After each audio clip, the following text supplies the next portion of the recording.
stubborn and pig-headed, which probably has something to do with her obsession with the animals, and she could drive you absolutely nuts. But oh, did she love. Charlotte's heart was bigger than anyone could imagine. She let everyone in always. She never judged you for your life choices or made you feel dumb. She would tell you the honest truth if that meant something you didn't want to hear, but she still loved you. She always loved you for you. Her smile lit up a room every time she walked in, and her laugh was infectious. There was no such thing as not liking her. She was too pure of heart to dislike. Just look at all of the people that have come to say her goodbyes. She truly touched more hearts than anyone could have imagined. In high school, I was the most insecure young girl you could have ever met, and I wore t-shirts and jeans. I never did my hair. The only makeup I owned was black eyeliner. And she always pushed me to dress nicer or be more girly, but I'd watch her spend hours in the bathroom getting ready when it took me 10 minutes, and I thought she was so silly. Now, as some of you can attest, I run late constantly.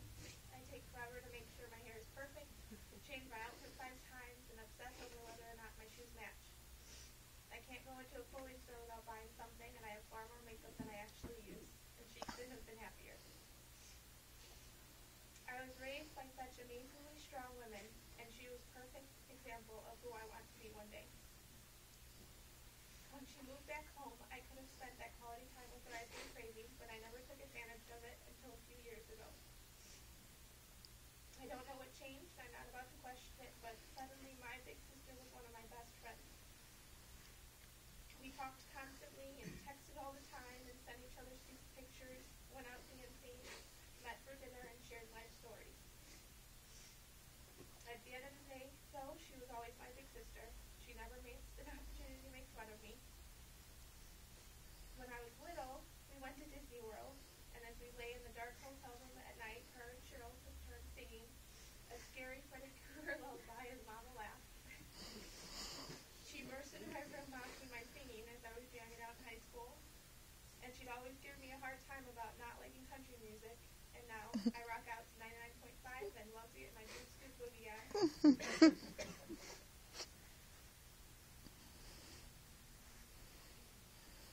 Taking care of you the past 2 months will probably be the hardest and most eye-opening thing I've ever done.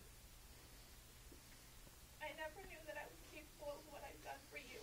I never knew that I could be there for someone in the ways that I was there for you. And I will never doubt how strong I am because you showed me my inner superwoman.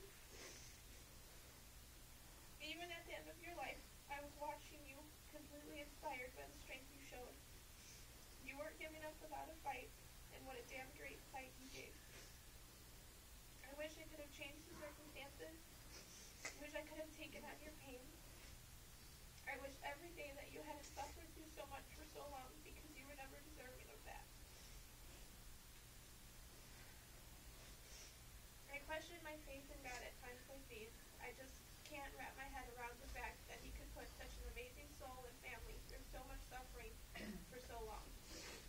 What have we done to deserve it? And then I stopped myself. He didn't punish anybody. He was teaching us. He taught us who we really are, who matters most in the world, who is truly there for our family, and what it's like for us to come together as we say goodbye to someone we love. He didn't steal her away. He has a much more amazing plan for her, his kingdom. Sissy, you were supposed to be my maid of honor one day. You would have given me honest opinions on hideous wedding dresses and made sure that the bachelorette party was unforgettable. You'd have gone crazy the day out because you always got so uptight during the special event, making sure everything was perfect. I can't call you about my current dating drama, and there's always something going on. And have you tell me, wow, Sissy, you sure have a mess on your hands, as if I didn't already know. You won't be there on Christmas asking me to do your hair and the twist that you like so much. Because I was the only one who could do it for you the right way. Make us all sit with our pile of presents, opening them one at a time so everyone could see. And you could document with pictures that you never shared or uploaded. say, "Love you, Sissy Pooh," in your goofy childlike voice as you squeeze me tightly in a hug. But what I do have is 25 years of beautiful memories. Those I mentioned and plenty more. They're locked up tight, and I'll retrieve them when I want to remember you. Thankfully, you were obsessed with taking pictures, so that definitely helps. Every time I see a picture of us, I think about that moment and that time together. What happened that day, and who were we with, and where we went. I wish I could have your loving words and advice, but I know if I sit quietly, I can hear you tell me what the right thing to do would be. You'd tell me to follow my heart and do what I felt was right, even if it meant hurting someone or myself. You knew that I'd regret not making the right choice, and you always told me you didn't want me to do what you've done, that you wanted me to learn from your mistakes. My heart physically hurts every time I think about you not being here. I miss you every day, and I know that won't change. I guess by now I should know enough about loss to realize that you never really stopped missing someone. You just learn to live around the huge gaping hole of their absence, and that's what I will do. And that's what we will all have no choice but to do, to live without you. Jody Pickles said, if you have a sister and she dies, do you stop saying you have one? Or are you always a sister, even when the other half of the equation is gone? Well, I will always be, as you told everybody, your little sister. You will always be right there by my side, and I will never reach a day where I stop loving you as much as I do right now.